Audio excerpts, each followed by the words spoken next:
학계입니다. 여러분, 학계. 에스라 4장에서 성전 재건이 중단된 상태에서 하나님의 관심은 오직 어디에 있었을까요? 성전 재건에 있었을 겁니다. 그래서 학계와 스가랴 선지자를 보내시게 됩니다. 그들을 동료해서 성전 재건을 완성하기 위해서 보내시는 겁니다. 학계는 다리오 왕 2년 6월에, 그리고 스가랴는 다리오 왕 2년 8월에 두 달 뒤에 스가랴를 세워서 예언하게 됩니다. 그 가운데 만군의 여호와라는 호칭을 학계에서는 13번, 스가랴에서는 46번이나 쓰면서 하나님의 만군의 여호와이심을 나타내고 있는 것도 기억하시면 좋을 것 같습니다. 학계서에서는 하나님이 임하신 날짜를 아주 정확하게 기록을 하고 있습니다. 그래서 8월부터 12월까지 받은 것으로 보여지는데 에스라 5장 1절과 6장 14절에 학계와 스가랴의 이름이 두 번 기록되어 있는데 스가랴는 학계보다 2달 정도 후에 소명을 받아서 성전 재건을 독려했던 사역자로 보여집니다.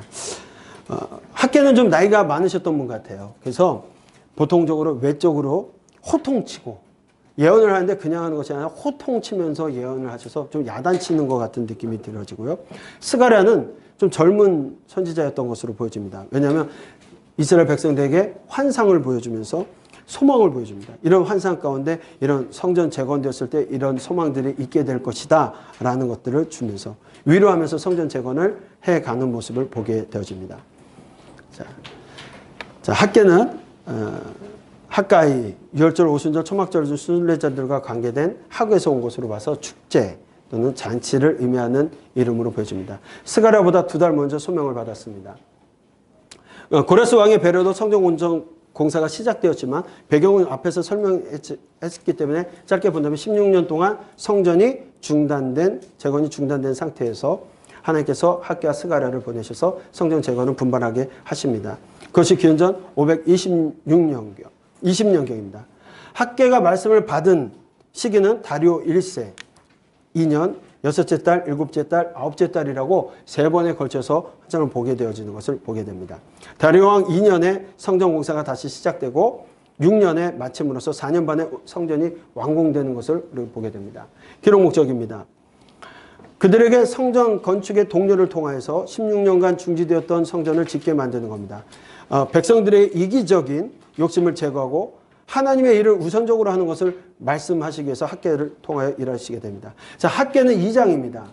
자, 왜 학계가 2장이냐면 학의 날개가 2개이기 때문에 학계는 2장입니다. 네, 여러분들 기억하시죠? 네. 어이없죠? 자, 2장까지 가운데 먼저 1장은 성전 재건을 촉구하는 내용입니다. 그리고 2장 1절로 9절은 성전의 영광, 나중 영광이 이전 영광보다 클 것을 이야기하면서 교대에 독려하시는 말씀이고, 그 다음에 2장 10절부터는 거룩한 삶과 성전 재건이 주는 복에 대해서 하나님께서 말씀하시는, 하나님께서 주시는 복을 얘기하고 있습니다. 학계는 만군의 여호와 하나님, 참된 왕은 여호와 하나님이시다라는 의미를 가지고 핵심적인 이야기를 하게 됩니다. 학계입니다. 1장 1절 보게 되면 그가 첫 번째 다리오 왕 제2년 6째 달에 하나님 앞에 그 환상을 통해서 세워지게 되어집니다. 뭐를 말씀하시냐면 하나님께서 이렇게 말씀하십니다. 이 전이 황폐하거든 너희가 이때 편박한 집에 거주하는 것이 옳으냐. 성전 재건이 멈춰지고 나서 그들이 뭐에 바빠졌다고 했습니까? 남들의 방해가 들어오니까 지금은 때가 아닌가 보다 하고서는 자기 집을 짓는 일에 앞장서고 있었다고 했습니다. 하나님의 성전은 이렇게 버려두고서 너희들이 편복한 집에서 거주하는 것이 옳겠느냐. 그러니 너희는 가서 뭐하라고 합니까? 너희 행위를 살필지어다. 너희는 산에 올라가서 나무를 가져다 성전을 건축하라. 하나님께서 명령하시는 거예요. 너희들이 많은 것을 바랬으나 도리어 적었고 너희들이 지금 편벽한 집에 살면서 너희들은 열심으로 일을 하는데 그 열매가 많지 않았다라는 거예요. 열심으로 노력은 했는데 성전이 재건이 멈춰진 상태에서 열심히 노력했던 그 모든 거에 열매가 적었다라는 겁니다. 왜 그랬습니까? 하나님께서 그렇게 하셨다라는 거예요. 그것을 집으로 가져갔으나 내가 불어버렸느니라. 나 만군의 여호와가 말하노라. 이것이 무슨 까닭이냐? 내 집은 황폐하였을 때 너희는 각각 자기 집을 짓기 위해 빨랐습니다. 하나님의 성전 건축은 멈춰놓고 너희들 일에 바빴기 때문에 열매 맺지 못하게 하셨다라고 분명하게 말씀하고 있습니다. 그래서 하나님께서 하늘은 이슬을 그쳤고 땅은 산물을 그쳤으며 내가 이 땅과 산과 곡물과 새 포도주와 기름과 땅의 모든 소산과 사람과 가축과 손으로 수고하는 모든 일에 한재를 들게 했다. 결국 그들이 부유하게 되지 못하게 했다라는 거예요. 왜? 하나님 것을 멈춰두고 자기 일에 바빴기 때문에. 그리고선 또 말씀을 하십니다. 건축을 독려하시는 말씀을 하시게 됩니다.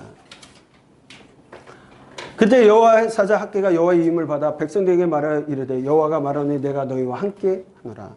여호와께서 스알디엘의 아들 유다 총독 스룹바벨의 마음과 여호사닥의 아들 대제사장 여호수아의 마음과 남은 모든 백성의 마음을 감동시키며 학개가 호통치면서 야단치니까 하나님 이렇기 때문에 너에게 복을 주시지 않았다라고 얘기하면서 빨리 가서 나무를 가져다가 성전을 재건해라 라고 했을 때 그들이 마음에 감동을 받았습니다. 그리고 하나님의 선지자가 말씀하시는 거다 생각하고 그들이 하나님의 전 공사를 시작했다라는 거예요. 아직 왕의 중심 명령이 바뀌지 않은 상태에서 믿음을 가지고 위험한 일이죠. 왕이 허락하지 않은 일을 하기 때문에. 그러나 그렇게 공사를 시작했다는 겁니다. 학개에 임한 두 번째 말씀은 지도자를 격려하고 용기를 주었던 말씀들이었습니다. 무슨 말씀이냐? 너희 가운데 남아있는 자 중에 이 성전의 이전 영광을 본 자가 누구냐? 이제 이것이 너에게 어떻게 보이느냐? 이것이 너희 눈에 보잘것없지 아니하냐? 그러나 여호와께서 이르노라. 스룹바벨아 스스로 굳세게 할지어다. 여호사닥의 아들 대제사장 여호수아야 스스로 굳세게 할지어다. 여호와의 말이니라. 이 땅 모든 백성과 스스로 굳세게 하여 일할지어다. 지금 성전 재건을 시작한 그들에게 주시는 말씀이에요. 내가 너희와 함께하노라. 만군의 여호와의 말이니라. 그러면서 말씀하시는 것이 이 성전이 나중 영광이 이전 영광보다 크리라. 그들에게 격려하시고 용기를 주고 소망을 주시는 말씀이에요. 왜? 두려워하지 말고 용기를 가지고 성전 재건을 하라는 겁니다.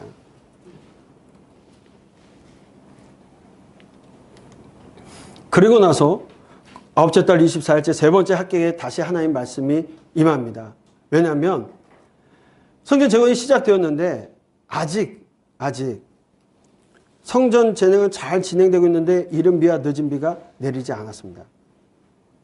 왜냐하면 그들은 이제 하나님의 일을 시작했기 때문에 그동안 하나님께서 한재를 들게 하고 그렇게 되었지만 이제 성전 재건을 다시 시작하니까 복을 주실 거라고 생각하는 거예요. 근데 늦은 비가 내리지 않았다라는 겁니다.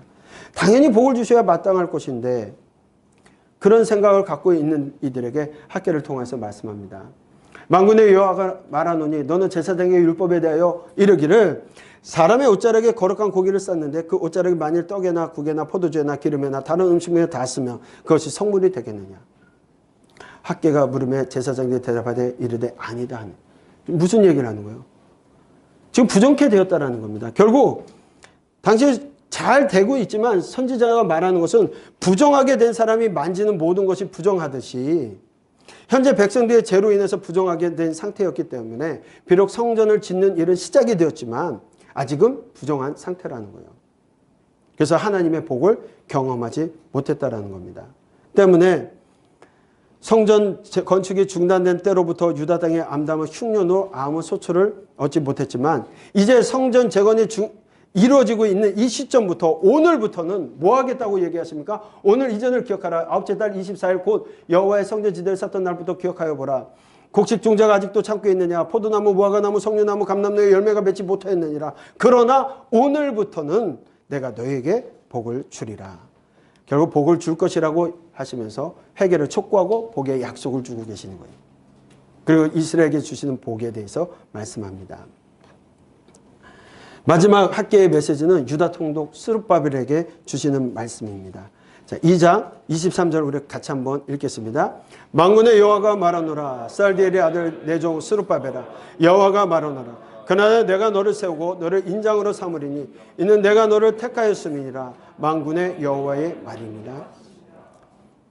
스룹바벨은 그의 증조부인 여호야긴 왕이 하나님께 불순종하고 저주받은 것 때문에 소망이 끊어진 상태였습니다. 그런데 하나님께서 스룹바벨을 통하여서 그의 나라를 세우기 위하여 하나님께서 하늘과 땅을 진동시켜 열왕들의 보좌를 엎을 것이요 열방의 세력들을 멸하실 날이 올 것을 확신시켜 줍니다. 그러면서 말씀하시는 것이 스룹바벨을 세워서 인장반지를 주시고 요셉에게 바로가 내어줬던 것, 그건 뭐냐? 왕이 왕 대신 메시아에 상징하는 것처럼 보입니다. 인장 반지를 주시고 되게 하실 것을 약속합니다. 하나님께서는 끝까지 하나님의 성전을 재건하는 그를 위해서 충성한 스룹바벨에게 주시는 약속입니다. 그래서 택한 백성들을 다시금 이스라엘을 회복시키고 세계 민족 중에 뛰어난 민족, 제사장 나라 삼겠다라는 소망의 메시지를 주고 계시면서 마무리하고 있습니다. 자, 학개서는 2장으로 되어져 있습니다. 성전 재건을 촉구했고 성전의 영광이 이전보다 클 것이라고 얘기하시고 거룩한 삶과 성전 재건해 주는 복에 대해서 말씀하고 있습니다. 학개서를 정리합니다. 학개서는 여호와의 성전 건축이 외부의 방해로 인해서 중단되었지만 백성들도 성전 건축하는 일을 방치한 채 자신의 의식주를 해결하는 일에 최선을 다했습니다. 그렇게 하면서 16년이 지났습니다. 하나님께서는 학개 선지자를 통해서 스룹바벨과 백성들에게 3차례 말씀을 주십니다. 첫째는 성전 재건을 하지 않는 백성들에게 악한 행위를 살피라고 말씀하시면서 꾸짖습니다. 왜? 자기 집을 의식주를 해결하는데 앞장섰기 때문입니다. 둘째는 성전 재건하기 위해서 스스로 굳세게 하라고 여호와가 함께 하신다라고 두려워하지 말라고 격려하십니다. 그러면서 이전 나중 영광이 처음 영광보다 클 것이라고 소망을 주시고 성전 재건을 독려하십니다. 셋째는 성전 건축을 시작한 오늘부터 내가 너희에게 복을 줄 것이라고 약속을 주십니다. 그러면서 성전 재건을 위해서 열심을 냈던 신실한 충성한 스룹바벨에게 여호와께서 열국을 멸하시는 그날 스룹바벨을 써서 인장 도장으로 삼으시겠다라는 복을 약속해 주시는 것으로 마무리되고 있습니다. 또한 하나님께서 그들을 세계 민족 중에 뛰어난 민족, 제사장 나라 다시 만드시겠다라는 소망을 그들에게 주시면서 학개는 마무리되게 됩니다.